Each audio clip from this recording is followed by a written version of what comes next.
pada Romo Maksi. Kami persilakan Romo. Terima kasih.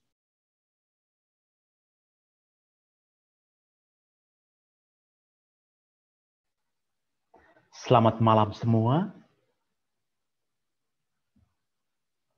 Malam Romo.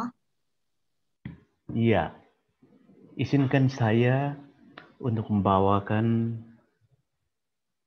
renungan dan pengajaran tentang dimensi kerelaan hati dalam hidup menggereja, hidup keluarga, hidup berkomunitas, dan hidup bernegara.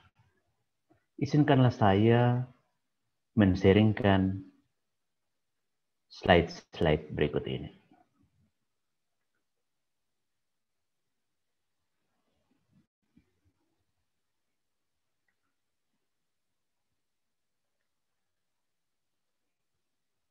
Dimensi kerelaan hati.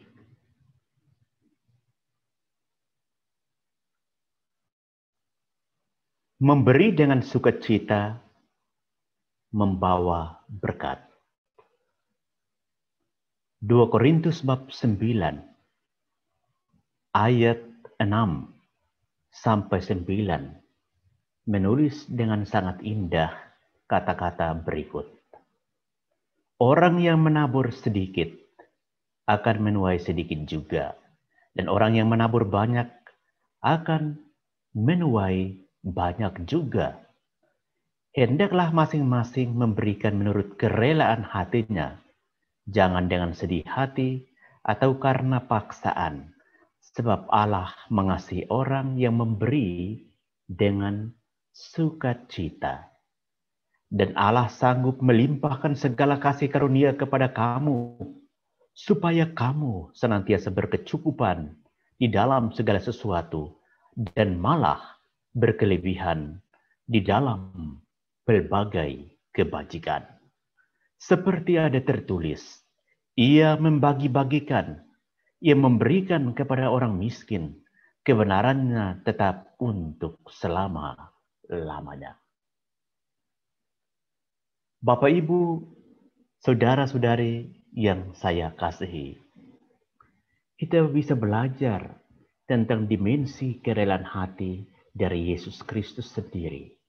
Yesus adalah figur dan tokoh utama yang telah memberikan diri seutuhnya dengan rela untuk menebus dosa manusia.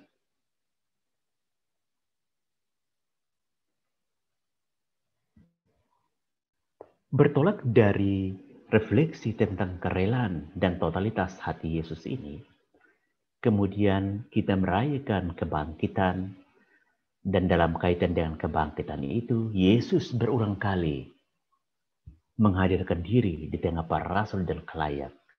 Dan kata-kata yang senantiasa ia ucapkan adalah damai sejahtera bagi kamu sekalian. Yesus dalam dimensi kerahiman ilahi menegaskan bahwa ia bangkit karena proses penebusan atas dunia telah berlangsung.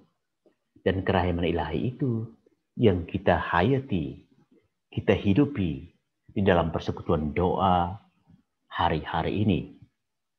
Dan karena kita berbicara tentang devosi, penghormatan kepada Yesus kerahiman ilahi ini selalu dikaitkan dengan Bunda Maria dan juga Santa Faustina. Ada ungkapan mengatakan, per Mariam ad Jesus. Melalui Maria kita datang kepada Yesus. Dan di era modern ini, melalui devosi kerahiman ilahi yang diperkenalkan oleh Santa Faustina, kita bahkan semakin berkobar-kobar mencintai dan mengenali Yesus serta ajarannya. Namun berdasarkan kerangka pikir ini, saya ingin menjelaskan demikian. Pemahaman tentang Tritunggal Maha Kudus, satu Allah dan 3 pribadi. Satu Allah, tetapi berbeda peran itu. Kemudian dalam ajaran-ajaran gereja, kita juga mengenal para malaikat yang senantiasa hidupnya hanya untuk memuliakan Tuhan, sedangkan kita semua sebagai umat Allah di dalam gereja Katolik yang kudus dan apostolik ini menjadi jantung hati gereja. Dan kita senantiasa merayakan Ekaristi Kudus. Di dalam Ekaristi Kudus itu, kita merayakan persekutuan kita dengan Allah dan juga dengan manusia. Berdasarkan bagian ini, kita bisa melihat bagaimana gereja sebagai umat Allah memberikan penghormatan kepada Bunda Maria dan Santo Yosef. Maria sebagai Bunda Allah tidak tergantikan oleh siapapun. Santo Yosef sebagai ayah angkat Yesus juga tidak tergantikan oleh siapapun juga. Setelah Bunda Maria dan tokoh Santo Yosef ini, gereja memberikan tempat penghormatan kepada santo dan santa yang hidupnya menjadi contoh dan teladan bagi kita. Santo-santa ini yang kemudian menggerakkan kita semua untuk menghidupkan devosi, doa kepada Allah melalui petunjuk dan teladan hidup santo-santa ini, termasuk Santa Faustina, membantu gereja sebagai umat Allah untuk semakin mengenal dan mencintai kerahiman ilahi. Jadi kalau kita berdoa seperti malam ini terjadi dan hari-hari sebelumnya, itu sesuatu yang menggembirakan dan merupakan anugerah kekayaan di dalam hidup gereja. Karena kita sudah berdoa lintas budaya, lintas negara, lintas benua kita berdoa. Saudara-saudari berdoa di Medan, ada yang berdoa di Jakarta, ada yang di Kupang, dan ada beberapa teman kita, ada yang di Singapura, ada yang di Kanada, Amerika. Kita sudah berdoa lintas benua, negara, dan budaya karena kita selalu berdoa dibimbing oleh Roh. Dan Roh tidak bisa dibatasi oleh ruang dan waktu. Dalam pemahaman inilah, maka persekutuan doa keluarga seperti yang hari-hari ini kita jalani menjadi satu tanda sukacita iman, tanda yang menggembirakan bahwa di era pandemi ini, ketika kita tidak bisa berjumpa secara langsung, tetapi kita juga diperkenalkan dan diberikan kesempatan untuk boleh berdoa secara virtual, lintas budaya, negara, dan benua. Berkaitan dengan hal berdoa dan juga dengan berdevosi, kita bisa belajar dari Bunda Maria. Bunda Maria setia mendampingi Yesus mulai dari kecil sampai di bawah salib. Ia menyaksikan peristiwa suka dan duka, bahkan yang tragis. Tetapi ia menyimpan dan merenungkan segala sesuatunya di dalam hati. Memang ada hal-hal di dalam hidup ini yang mesti dibagikan, diceritakan kepada sesama. Tetapi ada hal-hal lain yang tetap mesti disimpan dengan rapi di dalam hati sebagai rahasia hati dengan Tuhan. Saudara-saudari yang saya kasihi, kalau melihat gambar ini adalah Santo Damian de Feuster, pahlawan cinta kasih pada abad ke-19, yang karena kerelaan dan keberaniannya, ia menawarkan diri untuk melayani orang-orang kusta di Molokai. Di abad itu, Bapak Ibu Saudara-saudariku sekalian, semua orang kusta atau mereka yang terjangkit infeksi kusta diasingkan di Pulau Molokai. Seperti saat ini kita semua harus mendiri, abad 19 itu Pater Damian bersama orang-orang kusta diasingkan di Pulau Molokai. Ia menginjakkan kaki pada tanggal 10 Mei tahun 1863 dan melayani orang kusta di sana hingga meninggal pada tanggal 15 April 1889. Pater Damian ini dengan rela hati melayani sampai akhir. Dan sebenarnya tokoh-tokoh besar di dunia seperti Santo Yohanes Paulus II, Bunda Teresa dari Kalkuta, dan Mahatma Gandhi, mereka belajar dari teladan hidup Santo Damian de Veuster yang melayani sampai akhir. Pengkhotbah bab 3 ayat 11 berbicara tentang kekekalan hati. Bahwa Allah membuat segala sesuatu indah pada waktunya, bahkan ia memberikan kekekalan dalam hati manusia. Tetapi manusia tidak dapat menyelami pekerjaan yang dilakukan Allah dari awal sampai akhir. Karena itulah kita senantiasa diminta untuk bertekun di dalam doa dan mengikuti semangat hidup Salomo yang mencintai kebijaksanaan Allah. Ia senantiasa meminta kepada Allah dua hal. Pertama adalah hikmat. Yang kedua adalah kesehatan.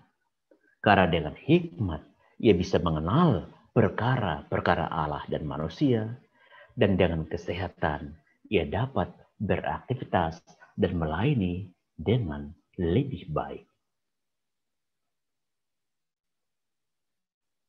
Di dalam perjanjian lama dan pada zaman Nuh, ketika air bah melanda dan menutup dunia, sesudah peristiwa Nuh, Allah berjanji bahwa peristiwa sebesar itu tidak lagi akan terjadi. Dan janji itu berupa pelangi, berupa busur. Yang tertulis, busurku kutaruh di awan, supaya itu menjadi tanda perjanjian antara aku dan bumi. Jadi kalau setiap kali di musim hujan kita menyaksikan pelangi yang indah tampak di langit, kita mesti ingat bahwa itu menjadi tanda perjanjian Allah dan manusia. Bahwa Allah senantiasa akan mengingat janjinya dan setia sampai saat ini dan sampai kekal untuk melindungi dan menjaga serta menyertai manusia sepanjang waktu. Mengapa dimensi kerelaan hati itu penting untuk kita refleksikan pada malam hari ini dan selalu mesti kita renungkan di dalam hidup? Karena di dalam realitas hidup ini kita juga menemukan kenyataan bahwa kadang-kadang orang melakukan sesuatu tidak dengan gembira hati, tetapi secara terpaksa. Orang juga mungkin sebagai manusia dengan keterbatasan, kita bisa saja melakukan sesuatu, apakah berdoa, apakah melayani, apakah melakukan kebajikan. Kita melakukan itu dengan bersungut-sungut. Bahkan bisa muncul pikiran negatif, motivasi buruk, prasangka, kecurigaan, iri hati, dan dengki. Sebagaimana dikatakan dalam Galatia bab 5 ayat 19-21 berbicara tentang pengaruh dari kedagingan. Hal-hal daging ternyata membuat jiwa kita tidak tenteram dan kita juga secara batiniah tidak mengalami kebahagiaan.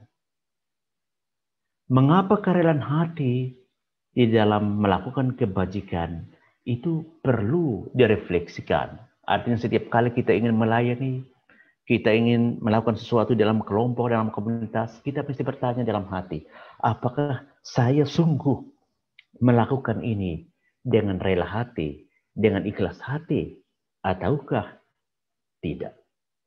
Kalau itu tidak, berarti kita masih didominasi oleh kepentingan-kepentingan daging.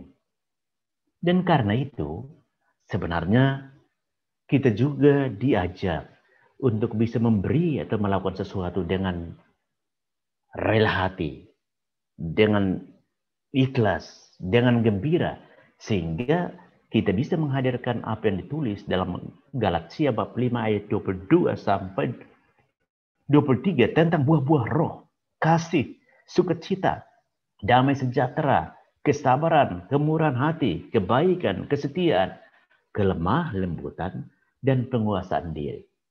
Nah, kita lihat di dalam gambar ini, sesepuh kita ini mereka bisa berbahagia dan tertawa begitu indah karena mereka terlepas bebas dari hal-hal dagingnya yang bisa menghancurkan kebahagiaan mereka. Tetapi mereka menaruh di dalam hati dan pikiran mereka buah-buah roh. Betapa indahnya apabila dalam suasana pandemi seperti situasi ini, situasi sukacita bisa hadir di tengah-tengah keluarga dan komunitas. Bapak Ibu saudara-saudariku sekalian, masih tentang kerelaan hati, kita juga bisa belajar dari Santo Yohanes Paulus II. Ketika ia menjadi paus, pemimpin Gereja Katolik Universal, ia berkeliling di dunia.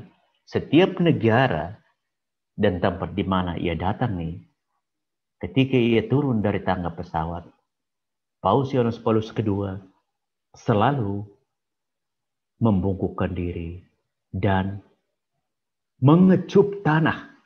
Apa alasannya? Paus Yohanes Paulus II memiliki prinsip totus tuus, semua milik Tuhan. Paus Yohanes Paulus II selalu memberikan kecupan pertama kepada tanah sebelum berjabat tangan dengan semua yang lain, karena Paus Yohanes Paulus II senantiasa menyadari langit adalah tahta Allah, bumi adalah tempat pijakan kaki Allah. Jadi apabila kita berdoa dengan melakukan seperti yang dilakukan oleh Paus Yohanes Paulus II itu, sama arti dan kita mengecup kaki Allah atau kaki Yesus. Permeriam ad Jesum. Kepada Yesus, kita bisa datang kepada Yesus melalui Maria. Dan itu menjadi kekayaan gereja sampai saat ini. Dan tentang mengapa kita perlu berdoa rosario, beberapa pikiran ini perlu kita renungkan. Yang pertama, dari Yohanes Paulus II sendiri. Yohanes Paulus II mengatakan, untuk berhasil dalam niat Anda, percayakan diri Anda kepada perawan Maria yang terberkati, terutama di saat-saat sulit dan gelap. Dari Maria kita belajar untuk berserah kepada kehendak Tuhan dalam segala hal. Dari Maria kita belajar untuk percaya bahkan ketika semua harapan tampaknya hilang. Dari Maria kita belajar untuk mencintai Kristus, putranya dan putra Allah. Belajarlah darinya untuk selalu setia, untuk percaya bahwa firman Tuhan kepada Anda akan terpenuhi dan bahwa tidak ada yang mustahil bagi Tuhan. Santo Yohanes Paulus II sangat mencintai kerahiman ilahi dan Bunda Maria. Karena kecintaan itu pula lah ia berani untuk menjumpai orang yang pernah berusaha membunuhnya. Kita lihat Yohanes Paulus II mengunjungi orang yang pernah berusaha membunuhnya. Ini ada di dalam penjara. Santo Josemaria Escrivá menulis demikian. Semua dosa dalam hidup Anda tampaknya bangkit melawan Anda. Jangan putus asa. Sebaliknya panggil ibumu yang kudus, Santa Perawan Maria. Dengan iman dan pengabdian sebagai seorang anak, dia akan membawa kedamaian bagi jiwamu. Kita kembali kepada dimensi kerelaan hati. Memberi dengan sukacita mendatangkan berkat. Tindakan memberi dimulai dari hal-hal kecil, Bapak Ibu Saudara-saudari. Sapaan, senyuman, perhatian, simpati, ikut berbahagia, turut berbelasungkawa, berbagi ilmu, pengalaman, pelayanan, mengerjakan tugas, dan beramal. Hal-hal ini, bila dilakukan dengan hati yang gembira dan tulus, akan menggandakan dan menghadirkan sukacita dan makna di dalam hidup. Memberi tidak selamanya berupa materi, Bapak Ibu Saudara-saudari. Itu hanya satu aspek. Masih ada aspek lain yang berkaitan dengan memberi, antara lain motivasi yang tulus, peduli terhadap yang sakit, mendengarkan sesama saat berinteraksi, mendoakan mereka yang sakit, mendoakan mereka yang membutuhkan, memberkati, dan tentu memberikan hati, pikiran, tenaga, dan waktu dalam melaksanakan setiap aktivitas dan pelayanan, itu juga berkaitan dengan dimensi kerelaan hati di dalam memberi. Pertanyaannya adalah, apakah yang kita berikan itu berasal dari hati yang rela atau tidak? Habitus memberi dalam perspektif iman selalu dikaitkan dengan praktek sikap murah hati terhadap sesama. Apakah ekspresi kemurahan hati yang dilakukan sungguh berasal dari hati yang rela dan gembira? Santo Paulus kepada jemaat di Korintus menulis demikian. Orang yang menabur sedikit akan menuai sedikit. Sebaliknya orang yang menabur banyak akan menuai banyak pula. Hendaklah masing-masing memberi menurut kerelaan hatinya. Jangan dengan rasa sedih atau terpaksa. Sebab Allah mengasihi orang yang memberi dengan sukacita. Tentang hal memberi, Yesus merekomendasikan kepada kita supaya kita juga memberikan sesuatu, bantuan, perhatian, ataukah sedekah dilakukan dengan sikap tersembunyi. Biarlah Allah saja yang mengetahui apa yang diberikan. Dan hal ini berkaitan dengan rahasia hati. Kita diingatkan untuk berhati-hati dalam mencanangkan dan mempublikasikan kepada khalayak setiap pemberian yang kita berikan kepada sesama. Sabda Yesus, hendaklah sedekahmu itu diberikan dengan tersembunyi, maka Bapakmu yang melihat yang tersembunyi akan membalasnya kepadamu. Hal yang sama berlaku untuk doa pribadi. Ketika kita ingin mendariskan doa pribadi, kita juga berdoa dari tempat yang tersembunyi dan tempat yang layak. Kita direkomendasikan untuk berdoa dengan hati yang tulus di tempat yang layak dan tersembunyi. Jika engkau berdoa, masuklah ke dalam kamarmu, tutuplah pintu, berdoalah kepada Bapakmu yang ada di tempat yang tersembunyi, maka Bapakmu yang melihat yang tersembunyi akan membalasnya kepadamu. Ini berkaitan dengan doa pribadi, karena itu adalah doa yang sangat rahasia. Doa pribadi berbeda dengan doa kelompok, doa persekutuan seperti yang sekarang ini kita bisa lakukan. Karena ini namanya doa bersama.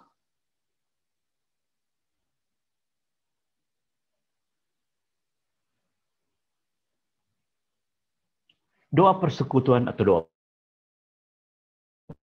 dilakukan dengan hati yang tulus, bersiap pendiri dan tempat, menjadi kekuatan kebersamaan dan persaudaraan. Kesempatan untuk menjadi tanda berkat Allah yang nyata karena dapat mendoakan keluarga, gereja, sesama yang sakit, juga di jiwa-jiwa di api penyucian. Jadi keluarga-keluarga mencintai dan saling mendoakan seperti ini, itu menjadi satu berkat, satu tanda kasih gereja yang nyata bagi orang-orang yang sungguh membutuhkan doa-doa kita saat ini. Dasar kekuatan doa bersama, Bapak, Ibu, Saudara-saudari. Jika dua orang berdoa bersama seperti ini adalah satu anugerah, tanda kasih Allah yang nyata bagi dunia, bagi gereja, dan masyarakat yang sangat membutuhkan doa-doa kita. Yesus menasihati kepada para murid dan kita semua untuk senantiasa berjaga-jaga dan berdoa supaya kita tidak jatuh ke dalam pencobaan.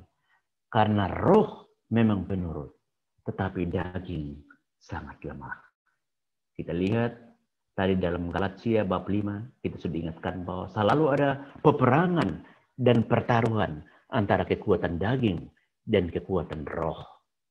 Dan roh bisa bertahan dan bisa berbuah di dalam hidup kita kalau kita tekun berdoa dan berjaga-jaga. Kalkuta mengingatkan kita untuk mencintai dan terus berdoa rosario.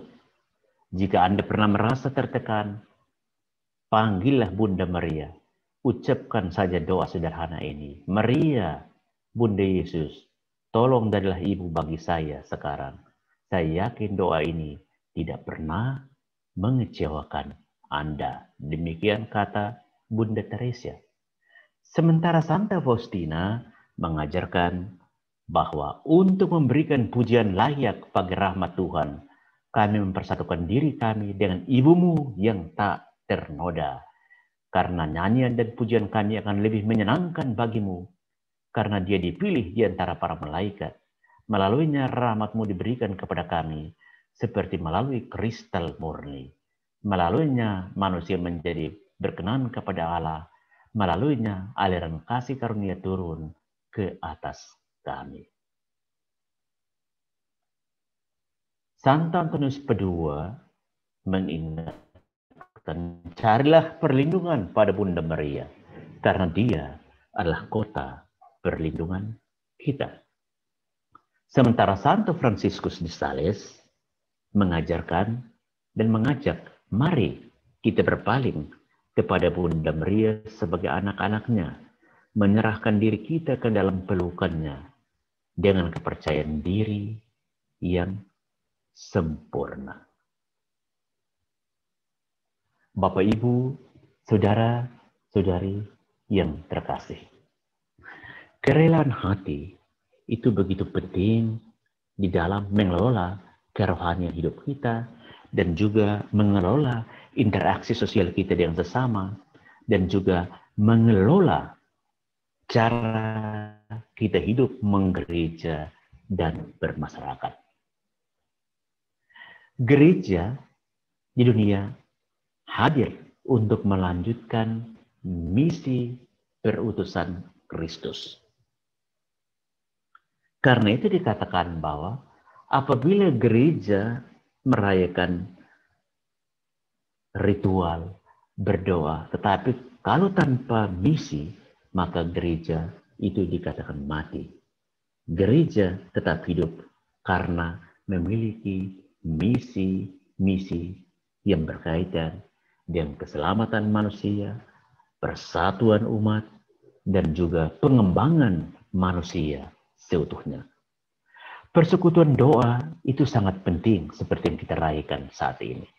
Persekutuan doa tanpa transformasi perubahan batin, pikiran, dan tindakan sesungguhnya mati. Karena itu persekutuan dan novena yang kita lakukan selama 9 hari ini sesungguhnya terarah pada transformasi hidup. Perubahan batin, pola pikir, dan tindakan supaya semakin mewarisi nilai-nilai rahmat-rahmat kerahiman Tuhan di dalam hidup keluarga, hidup berkomunitas, hidup bertetangga, hidup bermasyarakat, bergereja, dan bernegara. Bapak, Ibu, saudara-saudariku sekalian, mahkota doa adalah aksi amal dan kebaikan. Semakin kita tekun berdoa dan semakin kita bersatu di dalam doa, semakin kita dirahmati untuk melakukan kebajikan dan kebaikan demi kebaikan mulai dari orang-orang dekat di sekitar kita. Karena itu, setiap doa senantiasa berguna untuk mengubah hidup, bahkan menghadirkan sebuah pertobatan menuju kepada keselamatan.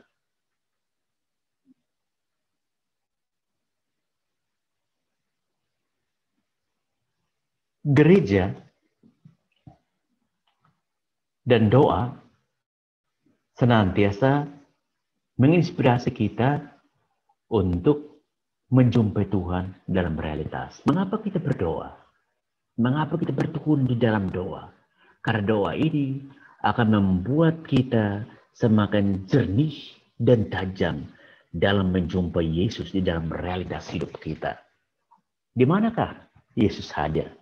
Yesus hadir dalam diri orang-orang yang lapar, orang-orang sakit, orang yang putus asa, orang yang berada dalam penjara, orang yang tidak memiliki pakaian, orang bisa, anak-anak, dan orang asing.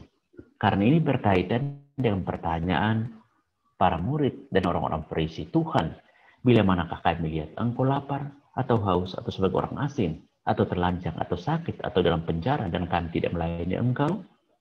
Maka ia akan menjawab mereka, aku berkata kepadamu, sesungguhnya segala sesuatu yang tidak kamu lakukan untuk salah seorang dari yang paling hina ini, kamu tidak melakukannya juga untuk aku. Dan lain kali Tuhan menjawab, aku berkata kepadamu, sesungguhnya segala sesuatu yang kamu lakukan untuk salah seorang dari saudaraku yang paling hina ini, kamu telah melakukannya untuk aku. Bapak Ibu, saudara-saudariku sekalian, sebagai ilustrasi ya, hari Kamis tanggal 17 Juni tahun 2021, tepat jam 3, jam kerahiman itu, Gereja Santa Cecilia Kota Fon, Keuskupan Atambua di Pulau Timur itu roboh. Gereja yang selama ini digunakan untuk merayakan Ekaristi jatuh. Gereja ini sudah berusia kurang lebih 43 tahun. Mari kita berdoa untuk saudara-saudara kita di Paroki Santa Cecilia Kota Fon, Keuskupan Atambua, Dekanat Malaka, yang saat ini gereja yang sehari-hari mereka gunakan untuk berdoa dan merayakan Ekaristi itu sudah roboh tanggal 17 Juni baru-baru ini jam 3.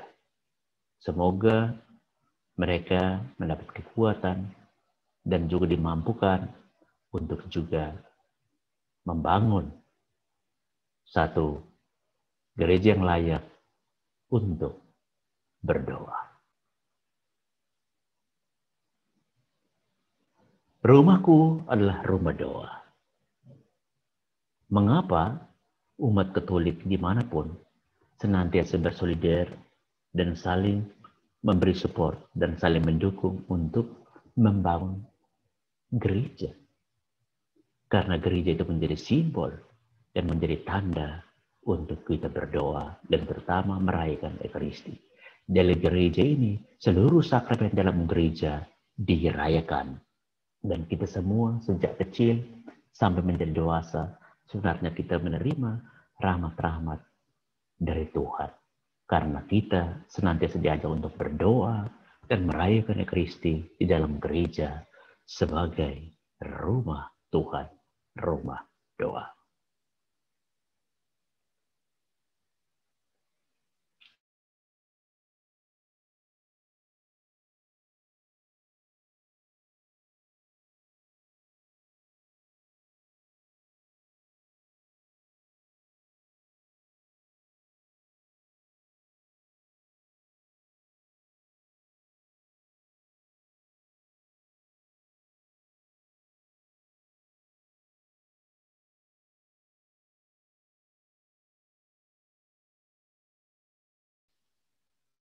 Bapak, Ibu, saudara-saudariku sekalian, akhirnya saya ingin menutup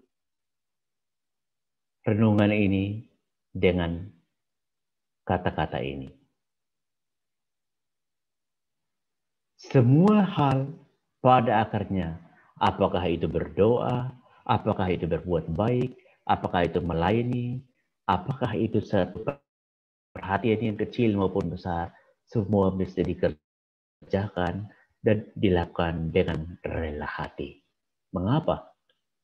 Karena hanya dengan rela hati, Allah dapat menggandakan kebahagiaan bagi hidup kita dan hidup sesama. Kita diajak, jagalah hatimu dengan penuh kewaspadaan, sebab dari sana terpancar kehidupan. Amsal bab 4 ayat 23. Demikian Bapak Ibu saudara-saudariku sekalian. Terima kasih atas perhatian. Spe gaudentes, bersukacitalah dalam pengharapan. Karena Tuhan yang telah berjanji untuk menyertai kita, setia menyertai kita saat ini sampai akhir hayat. Amin.